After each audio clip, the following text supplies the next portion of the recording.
How many of you have had a great idea and never actually did anything with it?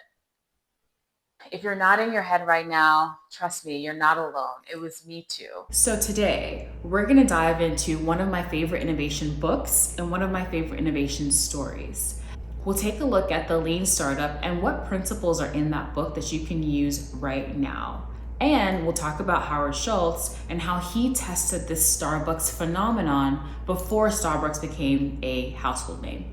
Welcome to a new Future Friday. Grab a notebook, get cozy. We're gonna break down these principles in a way that's gonna make you wanna get started on your idea today. All week on my Instagram, I've been talking about why your business idea might be feeling stuck.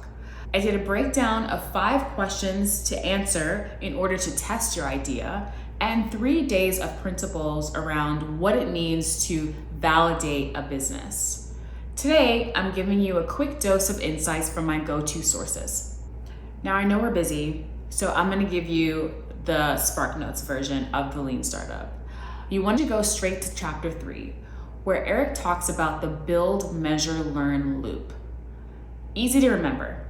The Lean Startup is all about testing ideas quickly before over-planning. Eric introduces the build, measure, learn loop, which is essentially building your MVP, your minimum viable product, seeing how people interact with it and respond to it, and then evaluating what you've learned from those interactions to gauge how or if you'll invest more time or more money into the idea. And the other trap about this is I often meet entrepreneurs that have a really great idea and they've already started working on it. So they're already committed. And it's really hard to tell someone who is passionate and attached to their idea that they need to go back and validate it. So it's important to do this step before you get attached to this baby, before you get attached to this thing that still needs to grow and incubate before it comes into the world. The concept here that Eric is teaching us is that we need to validate these ideas with real people and test those interactions early enough. Startups fail because they do not test their ideas early enough. An example of how this works in real life, Dropbox, if folks remember Dropbox.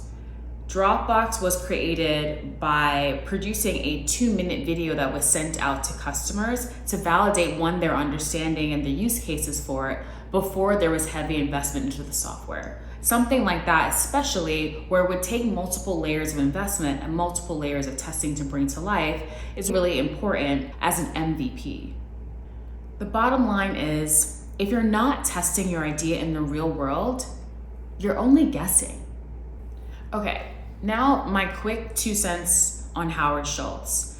Whether you like him, whether you know him, we're here to talk about what we can extract from his experience. Howard Schultz did not found Starbucks, but he transformed it. In 1982, Schultz joined Starbucks when it was just a coffee retailer chain. They did not have any cafes or any experiences tied to the brand at that time. He had always had this passion or this concept of wanting to transform how coffee was being consumed and experienced in the US. This is before craft coffee. Coffee was on the decline in the 80s before this whole phenomenon of finding high quality coffee beans and high quality experiences around coffee. So in 1983, Howard found himself traveling to Milan, where he was able to experience firsthand the espresso culture there. He went and he realized that people were having this whole experience around having an espresso in the morning and having an espresso in the middle of the day. It was all about having a reason for folks to come together for this very quick counter experience of a quick espresso or a quick pastry as they were going about their day. And he was inspired to bring that to the US. But again, instead of trying to invest in rolling out cafes across the US, he first tested the concept himself. In 1984, Howard worked personally as a barista in one of the Starbucks stores in Seattle.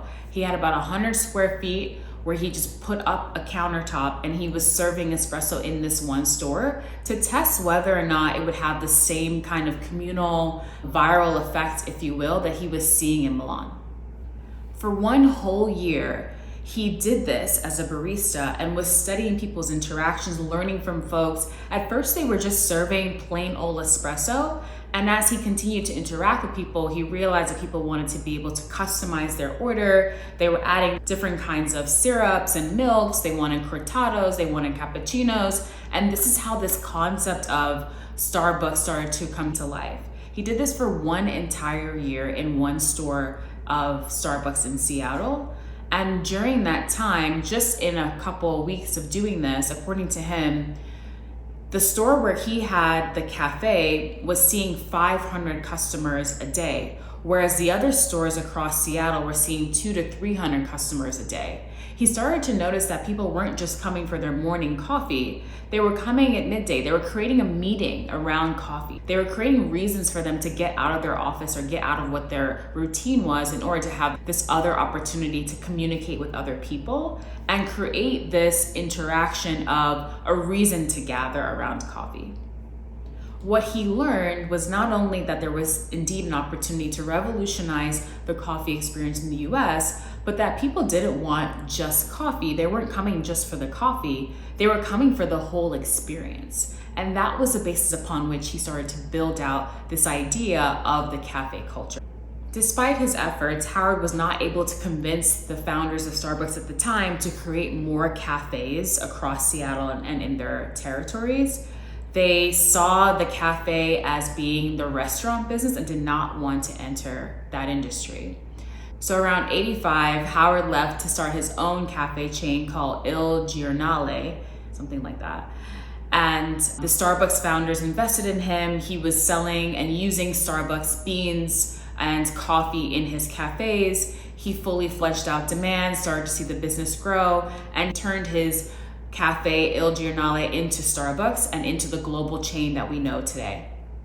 The lesson we can learn from this story is that great businesses aren't just launched. One, they take time, and there might be some kinks that you experience along the way in proving demand, but proving that demand is monumental. And notice how Howard's original idea of just revolutionizing how coffee was being consumed turned to this idea of the experience of Starbucks is what has created the boom that it is today. He talks about how he took Starbucks and was able to take this experience everywhere and was shocked to find how popular it has become in Asia, especially, and how they have catered Starbucks to be a tea culture as well as a coffee culture in that territory, for example. So, what have we learned?